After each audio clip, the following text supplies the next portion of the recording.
News First, Newsline with Faraz Shauketaly. And a very good morning to you. This is Newsline live as always from the Newsfirst studios in Dawson Street in Colombo. And sorry for the slight delay in the start of proceedings this morning. The news overran by a few moments. Now then, this morning to discuss the current state of affairs, we have a duo. Professor Rajeeva and after an absence of some time, the Deputy News Editor of the Island newspaper, Mr. Shamindra Ferdinando. Very good morning to you, gentlemen.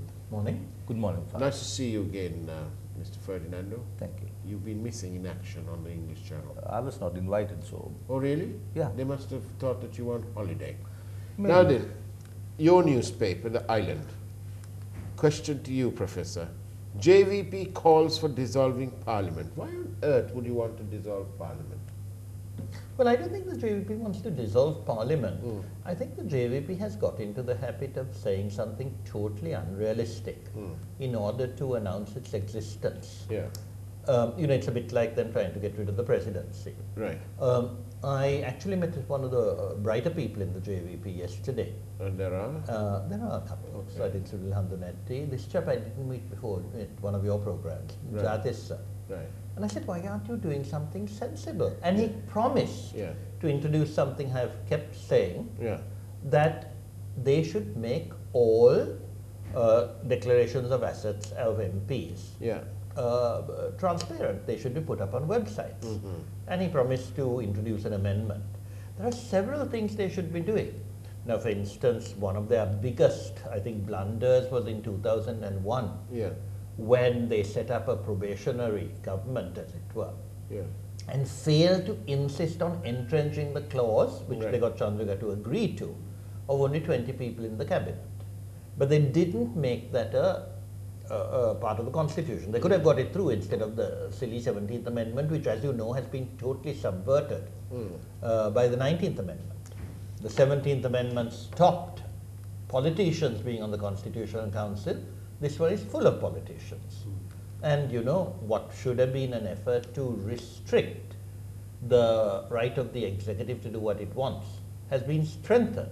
Fortunately, the new council has one minister less than the last. But that's not the point. You should have no ministers on it at all. So all this shows a complete lack of understanding. And indeed, the JVP, for instance, kept saying they brought the 20th Amendment in order to strengthen parliamentary democracy. Right. But they don't understand what parliamentary democracy is, because we have no committee system, we have a mad electoral system, we have no strength to parliament. So I think this is yet another gimmick. Very sad. And Shamindra Ferdinando, why do you think we need, is there a need to dissolve Parliament? Is there a need to go for an election? What is the need of the hour? Faraz, I believe the JVP is also part of the corrupt system in this country. So if you take the 2010 presidential election and 2015, both occasions, the JVP backed the candidate who contested Mahinda Rajapaksa. Right. So it's, the JVP is part of the system, and in the coming election, the presidential, the JVP will take sides. Right. So don't take the JVP's call for the dissolution of Parliament now seriously. Don't take them seriously. It's a game. So, but anyway, do the people take any of these parties seriously? For us, the political party system here, and I'm sure the Professor will agree with me, the UNP, the JVP, the SLP factions, and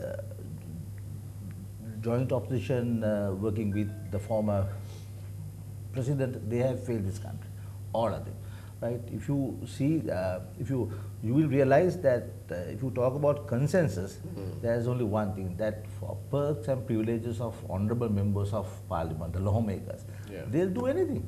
I mean, just see what is happening in this country. Now, today we carry a story on page 1 of the Island about Indian air hostesses falling off the aircraft. I think the people of this country want all these politicians who travel all the time, all over the world, to fall from the aircraft.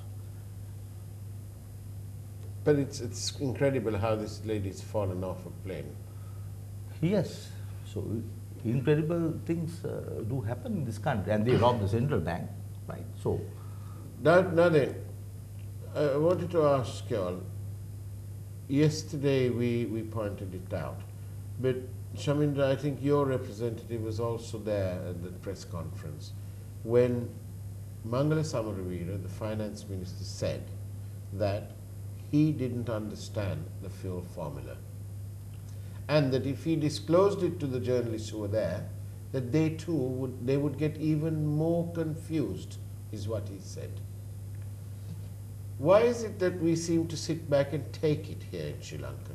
If the finance minister of India made a statement saying he didn't understand what was essentially part of his ministry, or the same in Bangladesh or in Malaysia or Singapore, wherever, that minister would be changed before he reached his office.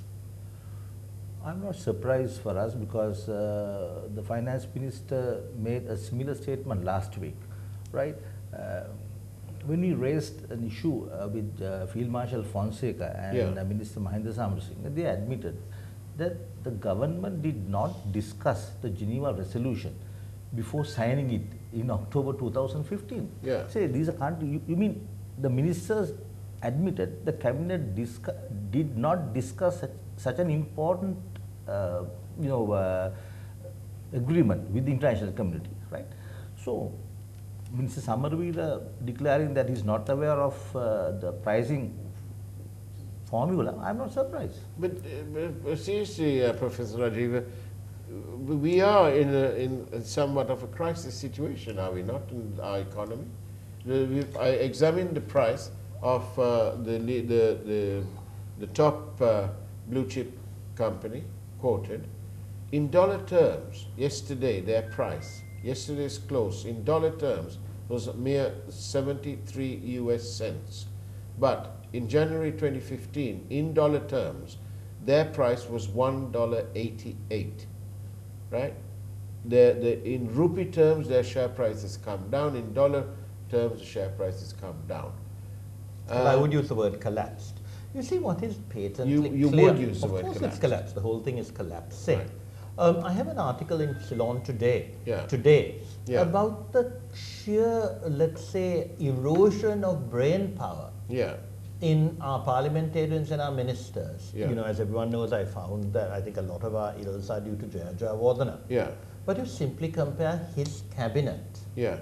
with today's cabinet, and you realize how standards have fallen. You know, Ransinga Premadasa, Lalita Ratnatali, Gamini Disanayaka, Ronnie DeBell. Right. What do you have instead? Right. You have Mangala Samaravira, you know, as you said, he was a fashion designer.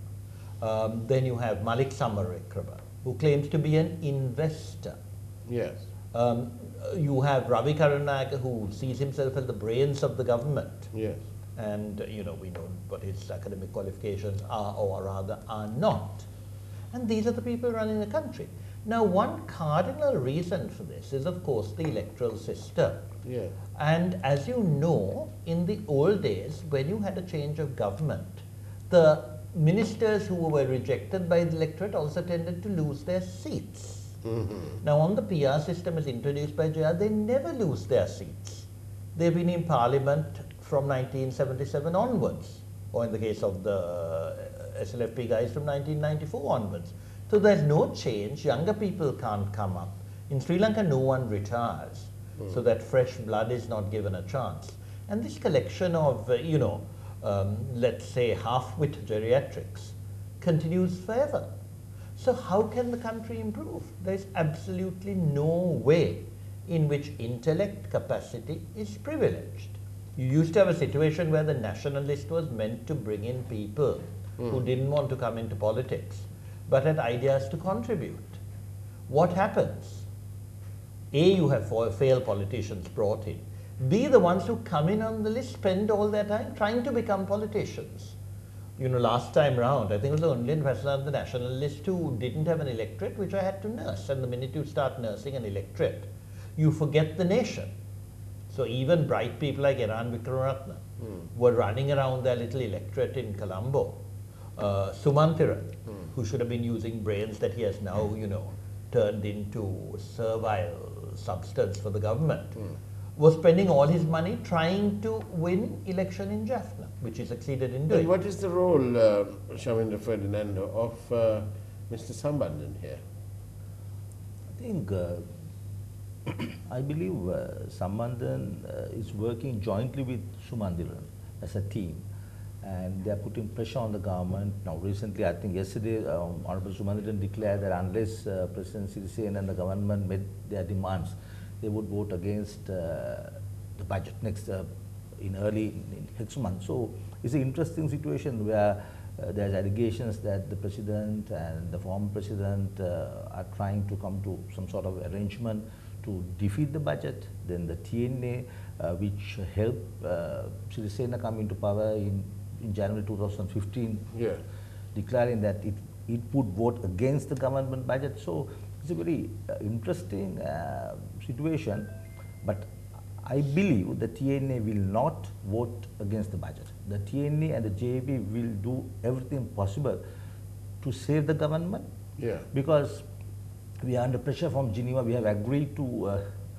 carry out certain tasks by March 2019, and all these political parties, those who voted for Field Marshal Fonseca in 2010 and for Maithripala Sirisena in 2015, whatever happens, they will work together as a team until the next presidential election. Then there will be a division. And in the meantime, the people will suffer. As he pointed out, the whole thing has collapsed, and the Honourable Prime Minister was in the UK last week, and there was announcements that we were expecting investment from the UK. I don't think anybody wants to invest here. But there's a trade war going on between the US and China.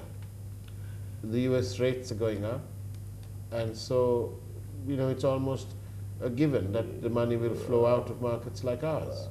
For us, the mismanagement in this country, the way these people are running this government, I mean, you cannot blame America for this situation. Of course, there's certain impact, but basically, I believe the mismanagement, the parliament is responsible for this situation, because the parliament, the political parties in parliament, currently in parliament, are only interested in their political parties. They are somehow trying to continue with this system, survive, obtain, duty-free car permits, foreign trips.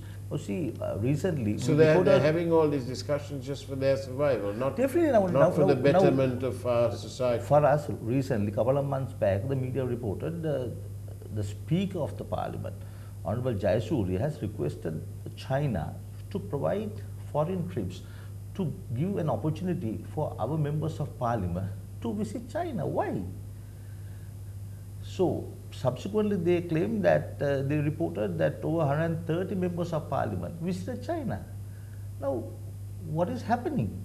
How many trips, visits, all of them now? Last week, the Prime Minister and Iran Vikramaratne, they were in London, in UK, then Kavinda Jayawardena and Shesha Vitanage accompanied the PM to Oslo. Then with President Sirisena, we had 3 or 4 other people in Seychelles. So, all the time, these people are flying, all the time.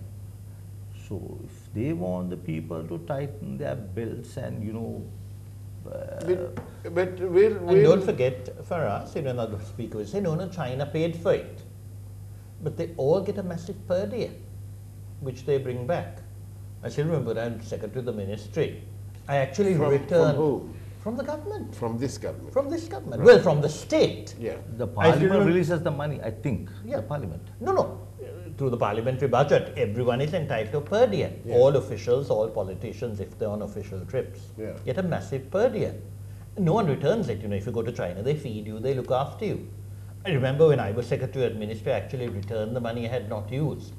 And the accountant nearly had a heart attack. Right. He said, "Me wage kawurut karla naha meeta issella." But the point is, these people have seen a gravy train. Yeah. And they're using every cent possible. They get all the allowances. The foreign trips are another way of making money. I mean, it's absurd. I was, you know, though, to a school board the other day, and we had a trip to Australia, a training trip. And one of our brighter members said, hang on, all these people are in their late 50s. How can they use the training? And it was very clear this was a reward. So we have to make it clear that all this travel also costs the people of this country. And that is what drives the rupee down and prices up. Indeed, it's not just trips to Alaska. I want to put this to you. Now, the Prime Minister says all sorts of jolly things, but if we examine the record, it has been one of consistent departure from due process. The appointment of the Governor of the Central Bank in January 2015 was one.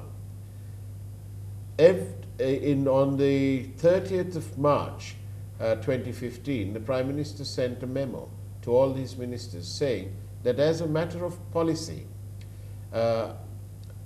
you mustn't have tenders, unsolicited offers to be entertained as a matter of policy. And yet, a few days later, that is precisely what he did when he awarded the Chinese company a section of the highway being built. Consistently, it has been, he changed the system of the way the bonds were awarded, a system that had been in place since 1997. And the repercussions are horrendous. He then is treated with sort of kid glove treatment, if you like. And he still maintains that he is the best person to be the Prime Minister. Do you think we'll ever get to the bottom of this bond problem? Do you think we'll get our money back? Faraz, I don't blame the Prime Minister only for this situation. I think all political parties are responsible for this situation. But all political parties. We must focus on this thing. There were three people who are not being, nothing's being done about them. Ranil Wickremesinghe was in charge of the central bank. It was listed under him. It was his idea to take it out for the first time in the history away from the central bank, away from the finance ministry. He took the central bank under his ministry. So this was by design. Manik Samaravikrama has no role to play, but he was at the breakfast meeting. What on earth was he doing there? And Kabir Hashim was the minister then in charge of highways who wrote this letter saying they needed 15 billion. I totally agree with you, but I must tell you again. But it's been very convenient to hang this on Ravi Karunanaika. No, Faraz. See, over a period of time,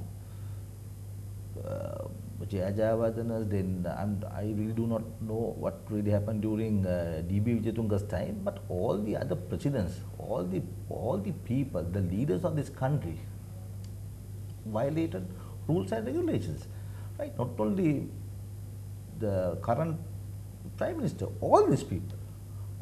Now you can compare the Sri Lankan, you know, the way the previous government, the Rajapaksa government ruined the Sri Lankan Airlines and Mihinya with this, right?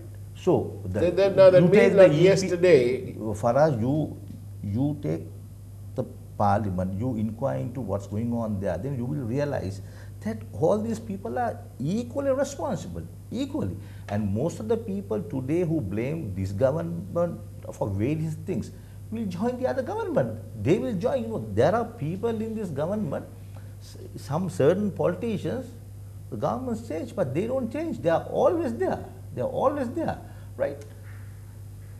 You take. But in the meantime, the politicians and the central bank are just standing by and watching the interest rates in the microfinance industry go through the roof. And when you ask the central bank, they say, oh, well, you know, they don't accept deposits, so these companies don't come under our purview. But the interest rates are sky high. The banks are earning huge amounts of profits, almost obscene when you consider the fact that the microfinance people right down the bottom of the chain are being charged so very high interest rates. We've exposed some of this, and we'll continue to, obviously. But nobody seems to have time for that. After the end of the war, they went up there and they lent money without any sort of proper procedure to check the ability of these people to service those loans. And it was used for consumption. What do you have to say about that? Yeah, please. I mean, it's obviously very clear that we have had no policy development of any consequence since the days of Ranasinghe Premadasa. You know, there are ad hoc responses to everything, even with regard, as you just said, on finance. You know, when I was advised on reconciliation, I said just use the bank system to work on women entrepreneurs. That is productive. Yeah. We found that the Bank of Ceylon had stopped giving loans, I think it was in Kilinochchi, because none of them had been repaid. And I asked how many had been given to women? None. Because they simply, you know, give it to friends and men have more influence. Nobody had bothered to study the fact that women tend to repay loans much better than men. No one had bothered to suggest that in addition to giving loans, you must also provide guidance for the development of small and medium enterprises. Yeah. So there's no policy. It's simply a matter of, you know, a large trough at which everyone feeds. And no one thinks. I mean, one very simple thing, we need to increase our productivity. We keep talking about increasing exports. Does this country have an industrial policy? Industries has been in the hands of one of the shrewdest but non-thinking members of parliament, Rishad Badruddin, since 2010. I mean, it is ridiculous. Basil used to give him everything. I mean, the whole north was ruined because there was absolutely no concern for the Tamils, no concern for the Muslims on the other side, no concern for the Sinhalese. Rishad did this what he wanted, and this government has given him back this position. And, you know, I was told, Sumanthiran objected to it, and he was told, no, we had to promise him this to get him to support us. And there's no industrial policy. Everyone understands, for instance, when I was chairman of the TVC, we're an excellent manufacturing council. And I used to ask them for suggestions. They said, we can plan for what we call repairs, but we cannot make any plans for developing technicians in production. Because if there's no industrial policy, no one is going to hire anybody. We cannot expand. And that has not been thought of by our brilliant Prime Minister. Malik Samarakrama is opposed to development strategies. See, but his idea of bringing FDI is by quoting the Hambantota port transaction. That's not FDI. That's just a swap. Well, it's let us say it's a swap where we've sold our asset for 99 years to the Chinese. Yet in context, even the Chinese didn't necessarily want it for 99. There was an offer for much less. But obviously Malik has benefited. Has he though? I would assume so. No, unless he's a complete idiot. No one is going to actually take, give a lease for 99 years of, a very valuable property. When there was actually an offer for, I think it was a 50-year lease. No, I mean, Malik is really the leading crook in this. I remember someone telling me that Ranil Wickremesinghe on the bond scam, don't blame him, he was taken for a ride. By who? Well, obviously it was Malik. Because it's Malik's strategy. Malik, as you yourself said, along with Kabir Hashim, Kabir Hashim just a hanger-on, went and actually made, or rather provided the excuse for Mahendran to engage in this absolute fraud. I still remember Malik telling me when I told Malik. But we are forgetting one thing here. Although the Minister of Highways, Kabir Hashim, wrote that letter and said he needed 15 billion to pay for the road contractors and so on and so forth, and that was, as you say, the excuse for Mahendran to engage in this business, nobody is talking about what the Deputy Treasury Secretary said at the Commission under oath. He said that there was no such requirement. He said that it is all logged in at the Treasury. They knew what payments to make. They had the money. That's why his request, the Deputy Treasury Secretary is the one who makes the request. His request to the central bank, to the deputy over there, in the normal course of events, was for 1 billion. That's how the 1 billion came to be advertised. So Arjuna Mahendran is lying, and he's been proven to be so, thanks to the Presidential Commission inquiry. Kabir Hashim was lying, Malik Samarakrama was lying, Ranil Wickremesinghe was lying. But you see, underlying this is their assumption that once you're in government, you can get away with anything. What they forgot, you see, even Mangala Sambhavi, signing this resolution without consulting everybody. The only reason things are being questioned is that they weren't elected to government. The election was Maithripala Sirisena.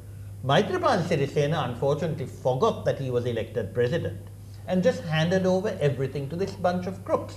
And when I once remonstrated with him, he said, you know, Chandrika was meant to look after the interests of the SLFP. Chandrika, as we know, ran abroad, you know, within a month of the election and didn't come back for 4 weeks. So Maithripal was, you know, left in this ridiculous situation where, I mean, he knows what he doesn't know. You know, he was floundering. And of course, he wouldn't trust anyone to support him. And then what happened? When Chandrika came back, she told him to give the SLFP people ministers, and he took them all the second rank. And I just want to add something. You know, if you talk about Treasury bond scam, I also blame the SLFP. See, what happened was Mahinda Rajapaksa was defeated by Maithripala Sirisena. Then why on earth the president agreed to invite Mr. Wickramasinghe to set up government? Because it was the presidential election, it was not parliamentary. And for that 100-day period, for some reason, there was some sort of consensus among all these political parties, the government should change. It was the presidential election. Now, I think the media raised the issue on several occasions, Sirasa and all the other television stations and the print media. Up to now, nobody bothered to explain why a presidential election resulted in the change of the government. Now that way, if similar conditions apply next year, at the next presidential election, the same thing can happen. Well, I mean, but the point is that when it came to Parliament, And Faraz, I must tell you, the second bond scam took place in March 2016, right? Yes. More than 1 year after the first one. So, yes. Who dissolved the Parliament? Who dissolved the Parliament, thereby paved the way for the second bond scam? Yes, but who didn't do anything about it? Nobody did. Mr. Wickramasinghe was in charge of the central bank. Faraz, he didn't do anything about it. But Faraz, let us be clear. Yeah. Everybody knows that Ranil was behind the scam, the crookedness. Everyone knows why he wanted the money, helped by his party henchmen, Kabir and Malik. But as Shamindra said very clearly, who allowed this to happen? You know, Maithripala Sirisena, A, did nothing. Let's say, okay, for 6 months he didn't know what he was doing. But, you know, I still remember when the vice chairman of the UGC said she was learning. One of the university people said, if you're learning after 6 months, you must go. What did he do instead? The greatest blunder for which he cannot be forgiven was dissolving Parliament early. In June 2015. And then sabotaging the campaign of the party he himself headed. Now, I've told Mahinda Rajapaksa it was partly his fault because he allowed people on his side to frighten Maithripala Sirisena. But Maithripala Sirisena had, you know, he's the president. Why should he get so frightened? I mean, he panicked. So what's the result? What's going to be? The result is 4 years of steady decline. And so we're going to have to endure this for another year. Well, the only possibility, you know, Maithripala Sirisena after 4 years has discovered that corruption is a major problem. You know, he said this before. Yesterday, he claimed to come in on the grounds that he was going to clean up corruption. He did nothing of the sort. He had several tools available. What he should do, now that he has just 1 year left, is sack his whole government and replace it with about 6 people in Parliament, if you can find 6, who are supposed to be clean. I think you can find about a dozen. Really? I actually, you know, tweeted yesterday and put up pictures of 4 of them. And the 4, if you'd like to know them, are Dinesh Gunawardena, Mahinda Samarasinghe, Vasantha Senanayake, Sunil Handunetty, representing all the parties. Right. Yeah. But there are a few others, I'm sure. Yeah. And just appoint them and allow anyone to challenge it. He has 1 year, the course can go on. Do you agree? I think for us, coming budget, they should declare that the next parliament election, the lawmakers will not be issued free permits, right? Will not be issued free, that the members must make a sacrifice. The members must make a sacrifice. On that note, gentlemen, thank you very much for being on Newsline. That's the way it was on Newsline today. Do take care, and as you're driving around, and also spare a thought for those people, the victims of the landslide up there in Hatton, that way. Do take care, have a great day, and God bless.